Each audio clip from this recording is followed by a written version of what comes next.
used to be a control, now it's about composure. In the age where technology accelerates everything, including burnout, leaders need new frameworks to stay calm while they stay ahead.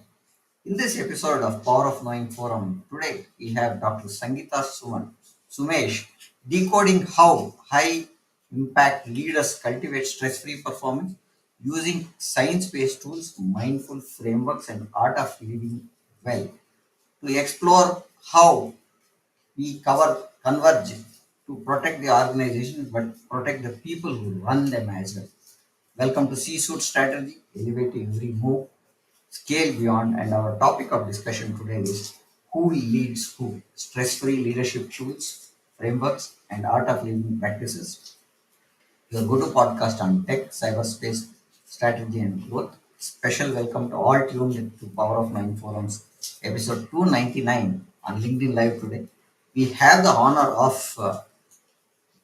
having Dr. Sangeeta Sumesh, CFO turned business leader and leadership coach, enabling high performance growth and profits, an independent director on corporate boards, global speaker, best-selling author joining us today. Welcoming our esteemed guest to this podcast event, and let's dive into the topic.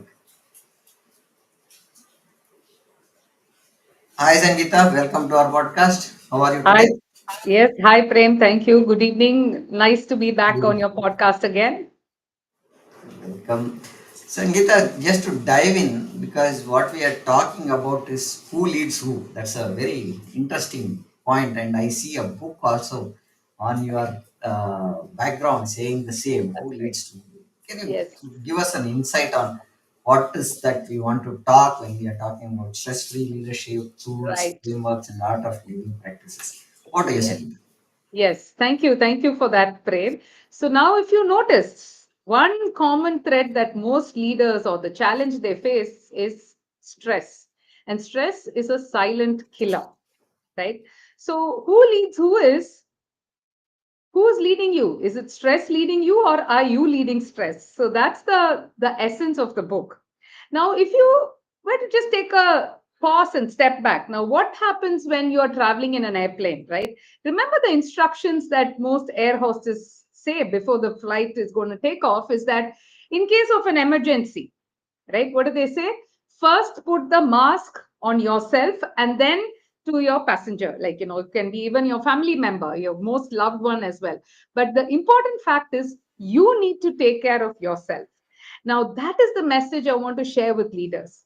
Because you see, leaders, what happens is they are always under tremendous pressure. There's so much of stress that they have to go through, meeting the targets, pleasing your customers, answerable to your board of directors, your investors, and managing your team. It's not an easy task. And as a result, most leaders can very easily succumb to stress.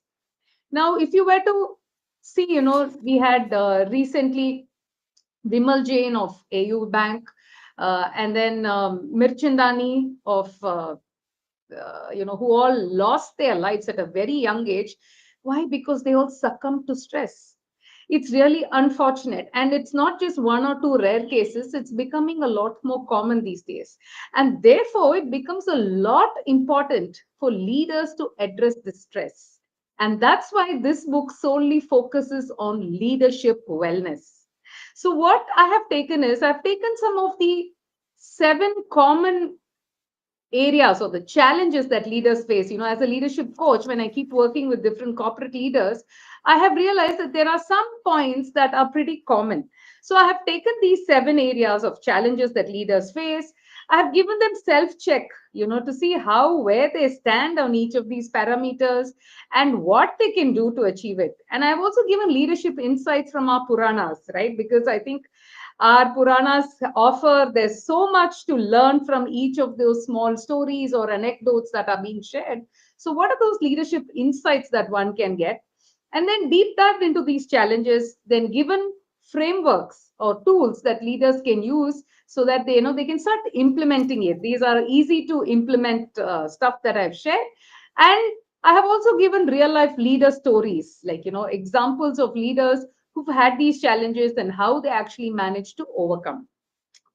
Apart from this, I've also given a lot of leadership nuggets, some inspiring stories of leaders, and of course, on the common thread that runs through the book is the art of living practices, because how by being calm and practicing meditation, how it helps leaders in their wellness journey. So that's the essence and the crux of my fifth book, which is Who Leads Who, Stress Free Leadership Tools, Frameworks, and the Art of Living Practices. And I'm glad that, I'm going to get to deep dive a little more and share with you and our viewers and our listeners a lot more about this book. This book was just launched on Dashera Vijayadashmi Day by Gurudev Shri Shri Ravi Shankar in the Art of Living International Ashram in Bengaluru. And Shri Nitin Gadkari ji, our Union Minister, has written the foreword for the book. So I'm very excited to talk to you about this new book of mine. Wonderful. Fifth book, right? That's right. Yeah. Yeah. Yeah, great. Now, coming to the points that you want to look at, I am getting an essence. You are saying who is leading you, who? Because Yes. I was thinking a person leading person. Now I think what you are saying is stress is leading Yes. you, or you are leading yourself, is what Yes. I'm trying to That's say. right. Yeah. Right? That's the twist. Yeah. Yeah, that's it. I always thought somebody is leading me, or I am leading somebody. Okay, so that, Yeah. so Yeah. But the why? reality is different, right? That's the thing. Yeah, yeah. Why growth-driven leaders must learn the art of inner strategy? Because we Right. are talking Right. about strategy on many things, but inner Right. strategy is something which I wanted to understand from you. Yes. Wonderful. That's a great question to start with, Prem. So let me step back and first share with all of you what are those seven key challenges that leaders face, and then I link it with why it is important to have the inner strategy. Now, the common things that leaders face, irrespective of their domain and the geography or the years of experience they have, now the common things that leaders face as challenges are like, first is the workload and the time pressure. Everything is urgent, everybody wants immediate results. I have given you, have you met the target? Come on, do it right now. That's the attitude, and the work pressure is so much, right? So that's one challenge, irrespective of, you may be a CFO, you may be a CIO, CISO, CHRO, CMO, CEO, whatever it is, these are common. And then emotional intelligence. Now, when a leader is thumped with all these pressures, how can a leader be emotionally intelligent, right? That's another area. The third area is the decision fatigue and the strategic thinking. Now, the choices are plenty, but at the same time, a leader has to take the right business decisions to grow the business further. And with umpteen number of options, it's easy to get bogged down by the decision fatigue. The fourth challenge that leaders face is the people management and the team dynamics, right? Because as a leader, you're kind of sandwiched between your team on one side as well as the board of directors on the other. So it's important for you to learn to manage your people and the team dynamics that exist. The fifth is your culture and the organization alignment. Now, each business has their own values, their principles, their goals, their vision that they want to achieve. But how aligned is the organization? And for that, you need to set the right culture as a leader. So that's the fifth challenge the book addresses. The sixth, of course, is the self care and the resilience, because unless you take care of your wellness and your well being as a leader, and if you can be resilient with your challenges and see how you can overcome them, how else can you manage to lead your team, right? So that's another important area. And the last but not the least is the identity and the expectations. As a leader, who are you beyond your designation, beyond the title? Who are you as a person? Because I have also realized that when leaders grow in their career and they reach a certain point, they're like, what next? What more? Who am I? Am I just identified by my title and a designation? Is there something more? Now that is the question that they ask. Now, if you look at all these seven areas that leaders face, irrespective of their domain and expertise, how can they address these, and how can they manage to overcome? What are the solutions? How can they do all of this, especially when they are all bogged down by stress? And that is where you need to have the strategy of managing your inner self, right? Because as a leader, You're not just leading others, you have to lead yourself as well to be an exceptionally good leader.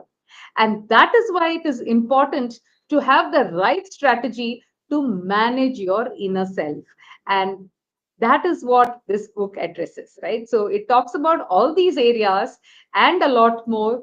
And it says that time that you design your strategy, always doing the strategy for the business, but what is the strategy for your own wellness? How are you taking care of yourself? How are you leading yourself so that you can lead others with ease? So that is what makes the inner strategy something highly important and essential. Very, very valid points today. What we need as a leader to look at, because Right. what we are seeing is it's more of burnout that we see, where Yes. everything is coming in. We don't have time, but deadlines are there. We are not able to fulfill. And Absolutely. when you made a very important point, because we always go into that checklist of pointers saying that this I completed, but when you finish the day, you still have something to finish. Absolutely. It's never ending, like I That's said. Yeah. it's never ending, and Yeah. Yeah. everything that comes into your plate is always saying that it is urgent. And I had scenarios where people used to say that this is also urgent, this is also urgent. So I asked them, can you Exactly. prioritize them with, say, priority one is this, priority two is this, and if there are four P1s, I'll assign people to look at four P1s, rest P2s and stuff like that. Then they Right. said, no, no, everything is P1. So I said, it is not going to happen like that, right? So True. you are sitting on a ball of fire and you are saying everything is priority, that you don't know how to prioritize the work that you are giving us. So right. So it so happened that one of the customer meeting which we were talking about, they said this is the exact statement that the person made.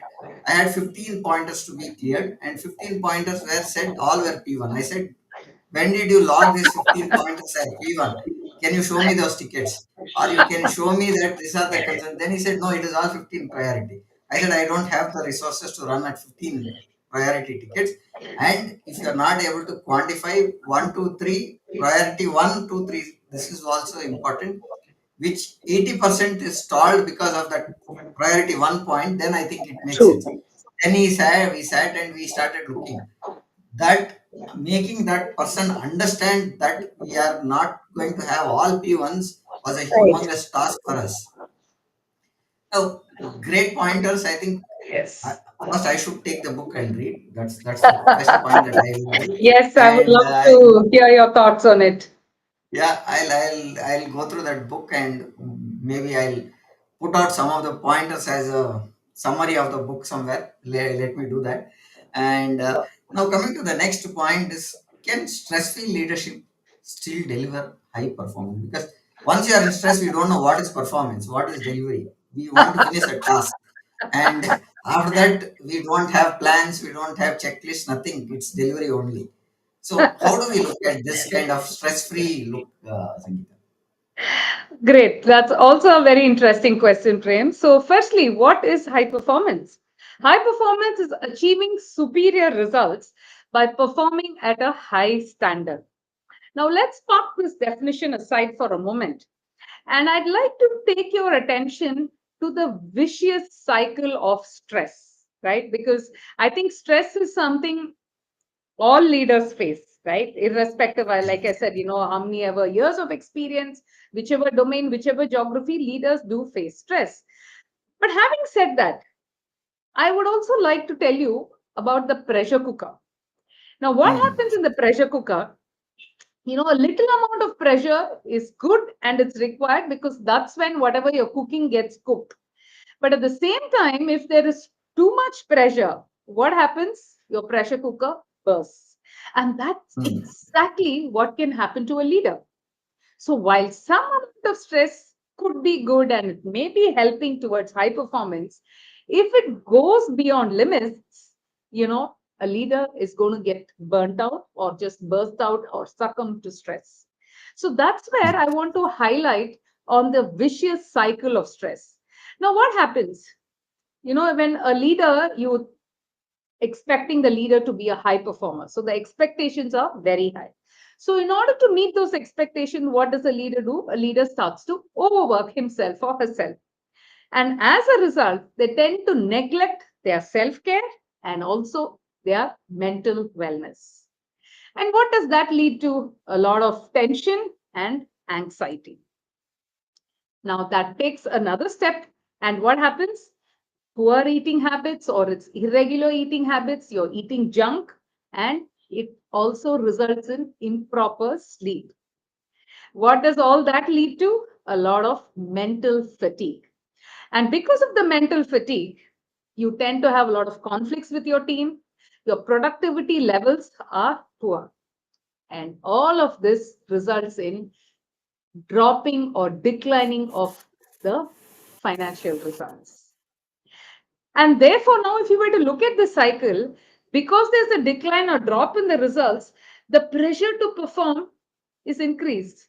And you see now the cycle, you have a pressure to perform, there are high expectations, you overwork, you neglect self care, there's tension, anxiety, or eating poor, bad sleeping habits, mental fatigue, team conflict, and again, decline in results. So this becomes like a vicious circle. And the leader has to break free from this vicious circle in order to deliver high performance. So that is why it is very important. A leader needs to be stress free in order to deliver the best results and be the best version of himself or herself as a leader. And that is why stress free leadership can deliver high performance, because that's when you're able to exceed your own expectations, not just the expectations of your concerned stakeholders, but even your own expectations, and get better in what you do and deliver high performance. You are taken so many pointers. Those are reflecting to the way that I used to work about 5 6 years Oh, back, where you interesting. said same things. We handling multiple projects globally Right. working. We didn't have time to see which project is coming. No priority set. The Correct. list This list was endless. You mentioned everything there that was going through, and one of my boss said is you need to start looking at bringing a second line, right? So Ah, that is right. where we started looking at, and then we started bringing regional service delivery managers and to Right. look at delegate according to, and we started saying that strictly no to time boss when I can be available to 9:30 or prior notice saying that Right. there is a call which is going to be at this one so that I can plan my day Right. accordingly. Then delegating some of the projects who can take during the morning and I take the night calls more because we are running global command centers. And a lot of things what you said had been there. We had high stakes, we needed high performance, and that stress was always there. So now you've given me a basket of things to look at where I can look at and see how I can make myself at least on a stress-free way of looking and still deliver things. Awesome. Now, Awesome. the hidden framework behind calm and Right. profitable leadership. What is Okay. your take on that? Okay. Now, this is my favorite part of the question because it talks about profitable leadership. Yeah. And, profits is something that I always believe that each business must be profitable. If not, one might as well do charity. So, thanks for bringing up this lovely question.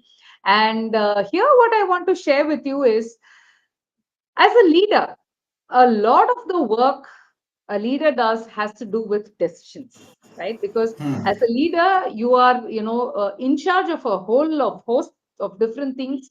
You have to take the right business decisions that will enable your business to grow and thereby lead to profitability. Now, like I mentioned, one of those 7 areas challenges that leaders face is decision fatigue. So, in order to overcome this, the framework that I've shared in the book, and in fact, I've also shared the previous one that you asked me on the vicious cycle, right? That is also there in the book, vicious cycle of stress. And the framework that I want to share for your decision fatigue, I call this the decision fatigue and strategic thinking radar for leaders, right? Because as a leader, you need to focus on multiple things. So, what can you do as a leader? So, the first focus area I would recommend is to prioritize your decision bandwidth. Like I said, leadership has to do a lot with decision making, right? So identify what are the different decisions that you need to take as a leader. Label them as high, medium, or low impact, right? Because what you could do is you could delegate the low impact decisions to your rest of the team members, and you as a leader can focus on the high and the medium impact so that you are able to conserve your energy towards it. The second thing is to structure your decision making. So how does one go about it? Use frameworks. You have your decision tree, mind map, criteria grid. It can be the red, amber, green model, whatever that works well for you, so that you are reducing your mental friction and you're able to achieve clarity through speed as well. The third is to limit decision windows. And here I want to talk about setting fixed windows, where you need to take your routine decisions so that you can pre-decide them and then, avoid trivial decisions where you need to take the. My favorite example here would be of Steve Jobs, right? He always wore the black, collar t-shirt and his jeans, so that he didn't want to spend his time and energy in deciding, hey, what dress outfit am I going to wear today? He had standardized it. So that's why he was limiting his decision windows so that you're able to focus more towards strategic thinking. The fourth point in the decision radar I would suggest is strategic pausing, right?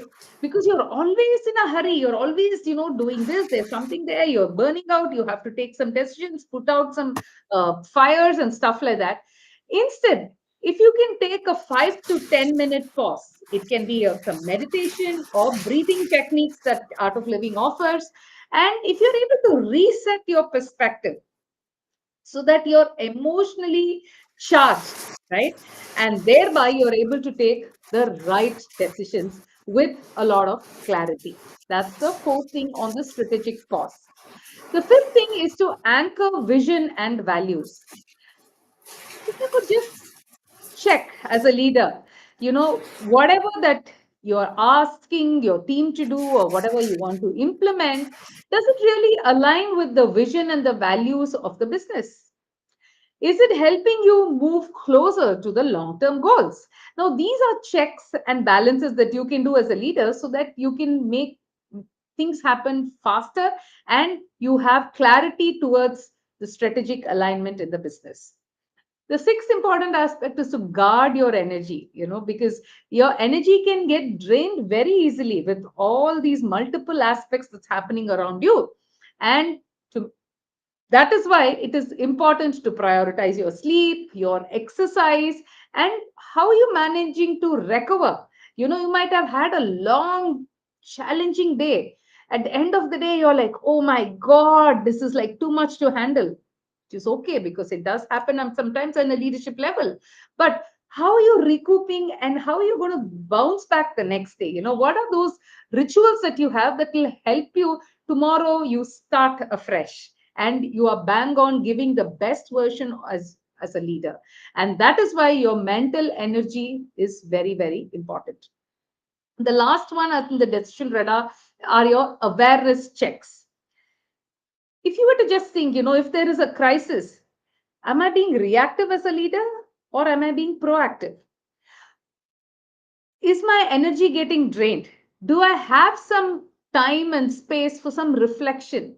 Am I just being impulsive and overreactive? Right? So those are questions you need to check with yourself, because you need to have the clarity for the strategic thinking and then take the right business decisions. So that is why in my book I have shared about this leadership radar, so that leaders can look into these areas and see what actions they can take to better themselves as a leader. Because being a leader is not just about making decisions, but it is about making decisions that matter the most, but at the same time, without losing yourself, your identity, and your feelings in the process. So that is what I want to share, because by doing this, you're enabling the right decisions, ensuring things are intact. And what happens? Your productivity, efficiency increases, your emotional intelligence gets better, you're able to handle your team members better, and all of this contributes to better business growth and profitability. Great, Sangeeta. So, what I was recalling while you were talking on these pointers, I had a boss who was handling more than 600 projects Oh, okay. single-handed. He Uh-huh. was the PMO head, right? Uh-huh. But I I've never seen him in a mood that he is angry always. He used to be Oh, always calm. So, and he used lovely. to say, and he used to say, he used to talk in Hindi. So he अगर मैं नहीं रहूंगा तो project नहीं मिलेगा क्या? He used to say first question. Second question is आप लोग कब सुधरोगे? Is what is the next question will come, and he'll say when I ask Sanjay, why are you asking that? I'm telling you, you people have to scale yourself to become me, and I have to move on, right? I cannot sit and do PMO role for here lifelong. Please Right. understand, scale up. I used to tell that, and I used to tell, how do you know so many projects? And luckily, Sangeeta, he used to tell, इस project में इतना पैसा आना चाहिए, इस project में this is where you will fail, इस project में you will not start at all unless that guy gives you this. So he used to be very clear, and we used to be surprised.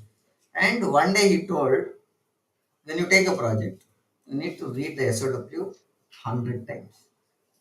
Make every pointer that you have said you will deliver. Now, if customer is stopping you to deliver, then you have a point. And also tell the customer that this project is not mine, this is yours, and I am working for you. You've given me the opportunity to work. Right. Simple point. Next, Right. if you want to escalate on me because of what I told, this is my mail ID, this is my boss's mail ID, this is his phone number, so you can talk to him. I've given that authority to tell you that. Excellent. So I used to be mesmerized the way this guy used to handle 600 projects in the. I used to be part of Wipro Infotech. Infotech Right. was about chaos only. We were talking only on infrastructure, right? We were talking only to banks. Now, whatever banks you have, Indian Overseas Bank, IO, Sun, Catholic Syrian Bank, Federal Bank, name Right. the bank, we have done Mm. projects for them for core banking system and this one. So, most of the projects what Wipro had implemented, I was either being directly there as a project manager or I was a program manager running this. And Right. everything used to get ended up with this guy. And he'll say, you are handling 6 projects, dashboard दिखाओ. Right. And I used to be scared. What this guy will ask next question? How will I get? Where will I? But he would have gone and looked at my dashboard prior to me coming to see him. And he will say, मैंने देखा, you have updated, आधा घंटे पहले you did the update. अभी actual बताओ मुझसे. You did the update in the day. Tell me the actuals. I used to be surprised the way he used to handle. And he told us, when you lose your calm, your clarity also will go off. The way that Absolutely. you want to give. If you Yes. want to Yes. give a detail, you will have to sit and understand what that guy is. There was one more guy called David C. Matthew. He used to say, he taught me only one thing was never interrupt when somebody is talking. First point. Second point is that you note down point one, okay, point two, okay, point three, okay, point four, okay, okay. So that guy says, I've given all the pointers, then you start talking. Then you list out, sir, you spoke about 1, 2, 3, 4, 5. I take point one, this is where we stand. Point two, this is where we stand. We have a challenge here, this is where we are stuck. Need your guidance or need your team's guidance, he used to tell. And he used to address everything and then say, hope I've addressed your problems. Amazing leaders I had the privilege of working with. So, whatever you're talking or what frameworks, I think most of the people don't know or they have not worked with the leaders like Right. like what we've got as a privilege to work. Now, coming to that point, chaos to clarity, tools that help leaders lead with resilience. What is that you take when you say who leads who from your thought? Super, super. So that this is yet another framework that I've shared in the book on leadership resilience, and I call this the 6 pillars of leadership resilience. In fact, I call it the 6 E principles of leadership resilience. Right. So what are they? The 6 E's that I want to share is the first E is the energy, right? Because the energy is your vital fuel. As a leader, you need energy, mental energy, physical energy to ensure everything is happening the way that you want. So without energy, you can't really be the best version as a leader. And therefore, focusing on the energy, which is your vital fuel, is very, very important. And that's where, again, I want to re emphasize and reiterate the importance of sleep, exercise, mindful pauses, your meditation, the right nutrition, and so on. The second D of the 6E is the endurance. The endurance to be on the path, to be, staying in power and the position as a leader, because you need consistency both as a high performer and as well as a leader. Consistency is something that's extremely important. So endurance is the quiet strength that leader needs to possess, especially when there are challenges. And therefore building discipline, pacing yourself, and creating those recovery rituals that I mentioned, right? So that is what helps the leader to endure further. The third E that I mentioned under the 60 pillars of resilience in the book are is enthusiasm, right? Because enthusiasm is that positive spark. As a leader, imagine how the team would feel if they were to work with somebody who's very grumpy, who's like, angry and, screaming and shouting all the time, right? Nobody would want to work with such a leader. And like we know, people leave leaders, not really the organization, right? The bosses. So Yeah. how are you as a leader? Do you have that positive spark in you that is like uplifting your team, fuels their morale, and creates that momentum amongst the team members? And therefore, the enthusiasm of a leader is something very important. The fourth T that I wish to share is to empower the self belief, right? Because it's easy to get bogged down by challenges, but true resilience comes in the form of self empowerment. So, do you trust yourself? Do you own the choices that you make? Do you take responsibilities and building that inner confidence so that, whatever challenges that may come, I will be a resilient leader, face them, and see how best I can take them forward and be successful through it. So that is the fourth T. The fifth T that I've spoken in the book is the evolution. The evolution as a growth mindset, as a growth mindset, because resilient leaders, they need to grow with change. Evolution is all about the flexibility.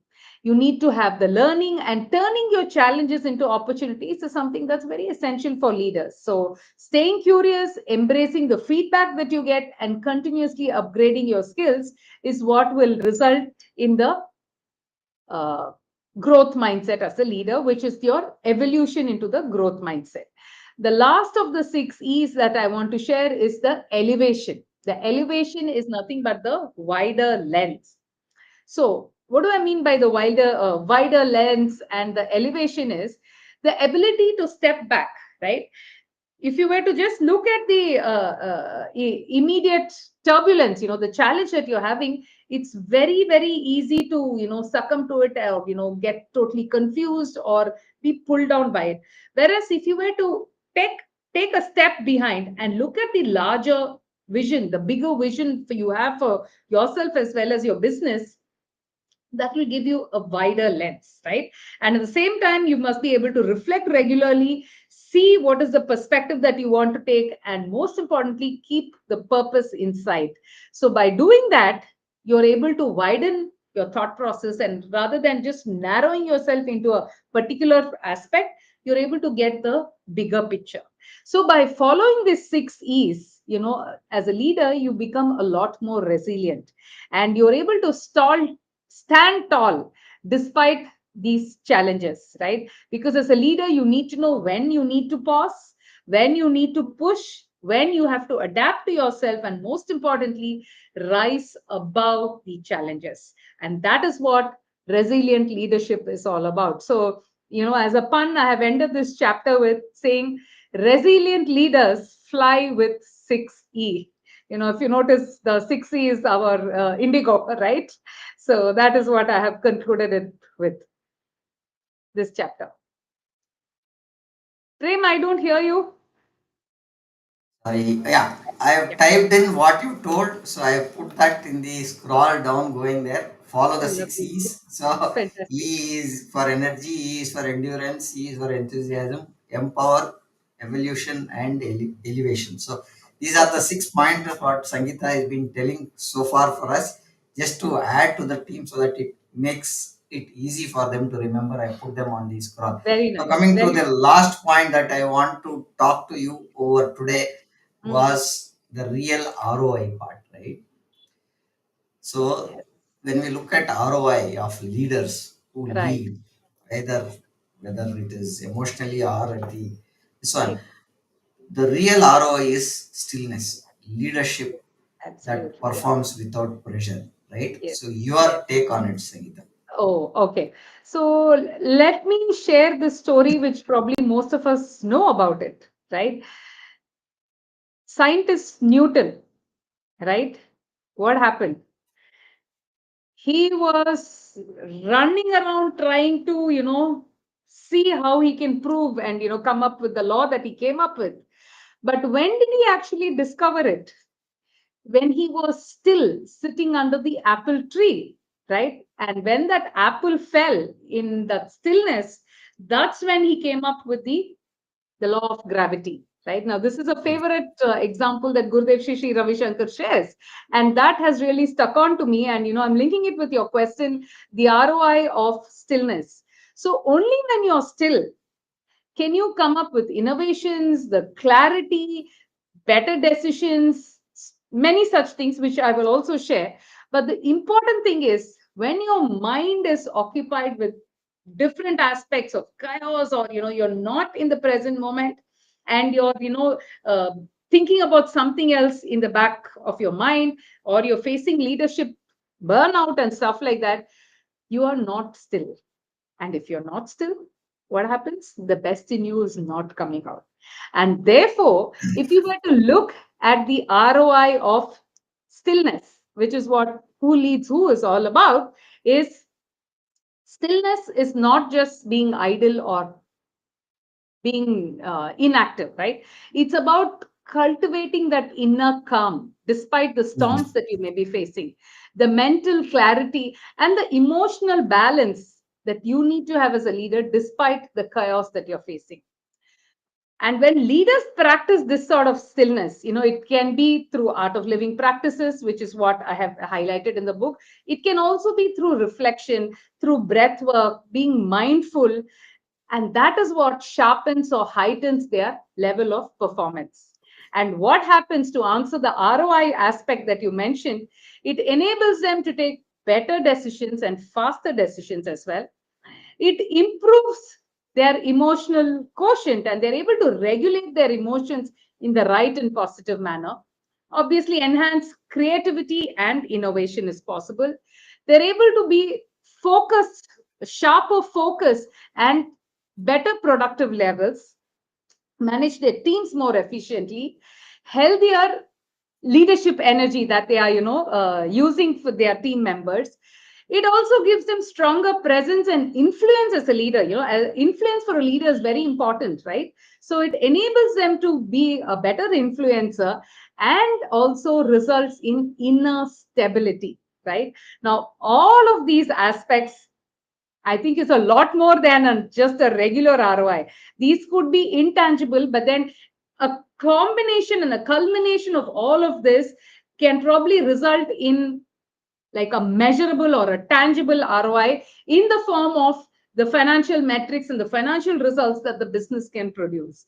And that is why I say, when stress goes behind you and you are leading stress instead of stress leading you, a lot of magic can happen. You become better, you start feeling better about your own self, you become a better leader in the process, and as a result you're leading your teams better, you're leading by example, and all of this culminates to better efficiency, better productivity, and resulting in high performance, which means higher profits for the business. So I say HP for HP, which is high performance for high profits. And I guess that's something that all businesses want and they look out for. So if your business is looking at higher profits, higher performance, then you must ensure your leaders are stress free. And for that, I would urge you to read the book Who Leads Who, which talks about stress free leadership tools, frameworks, and the art of living practices. So, Sangeeta, what I have done to keep the audience informed about the book, so I put a QR code which Oh, redirects to your fantastic. Amazon.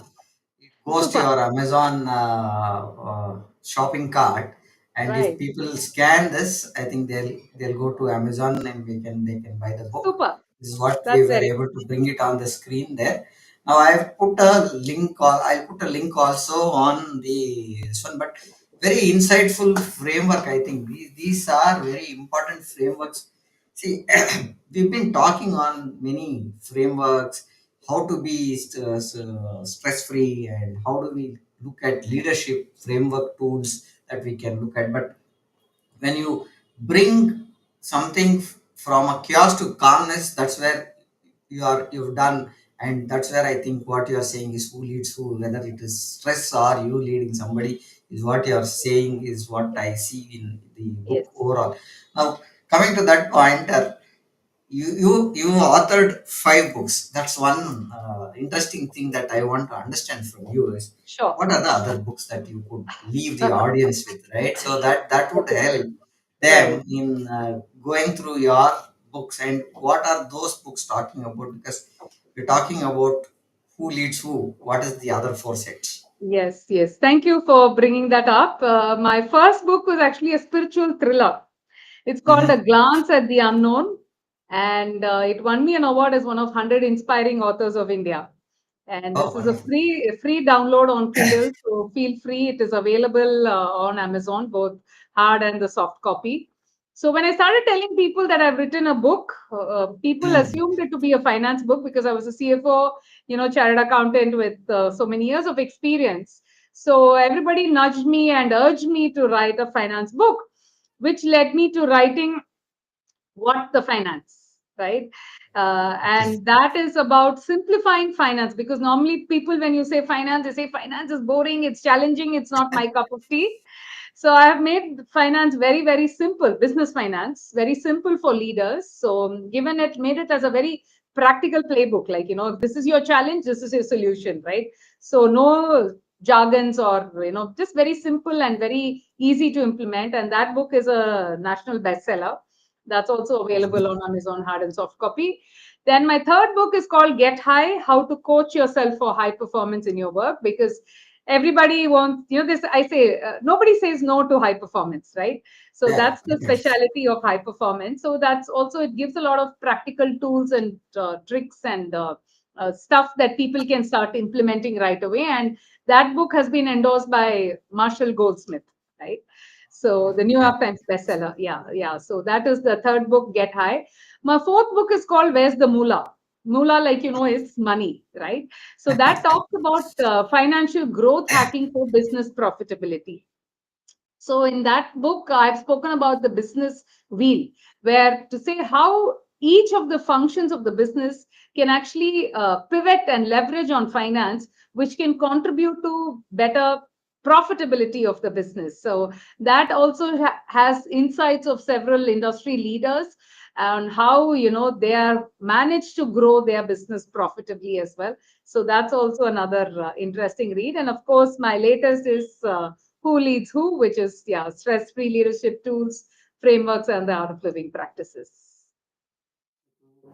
What I have done, another pointer is I'm scrolling Sangeeta's LinkedIn link down there. Please connect with Sangeeta. We have a different set of leader here in our podcast today. Is one, she is a doctor, doctorate. Second is she is a CFO, she's a financial lady. Now talking about leadership and stress-free leadership. I think it's three gamuts that she's trying to bring in at a concise format where you can reach out to her and talk about, and she's been doing some of the talks in some of the conferences and stuff. The CFO needs numbers. I think she knows where the numbers are. Absolutely. Yeah, yeah. And Business is all about uh, numbers. Yeah. yeah, I was talking to somebody today, Sangeeta, is that how do you convince the board, was the question that they said. So I was telling, board is more about the financial people there. You give them the number. Absolutely. You say this is what we are solving and this is where we're saving. So you will get your Correct. funding done. So True. great to have you, Sangeeta. Any pointers that you want to leave the audience with, and before we conclude? Yes, definitely. I would like to say that see you how you can beat stress. Because when you're stressed, the best in you doesn't come. You're not the best version of yourself, and whatever you do is not at its peak potential, right? So therefore, it's important. Stress is a silent killer. So you need to see how you can overcome it, because many times we don't even realize that we are stressed, right? So that's something that you need to address. Your leadership wellness is the most important thing, because like I said in the beginning, unless you are well, unless you feel good about yourself, you will not be able to give the best to your team members, not your business. So it is very, very important. You are the most important thing. You need to prioritize yourself. So see how you can do it. And by doing all this and being a great leader, you leave behind a great leadership legacy will outlast you. So that is my request to you, to see how you take care of yourself, how you prioritize yourself, and see what is the kind of leadership legacy that you want to leave behind.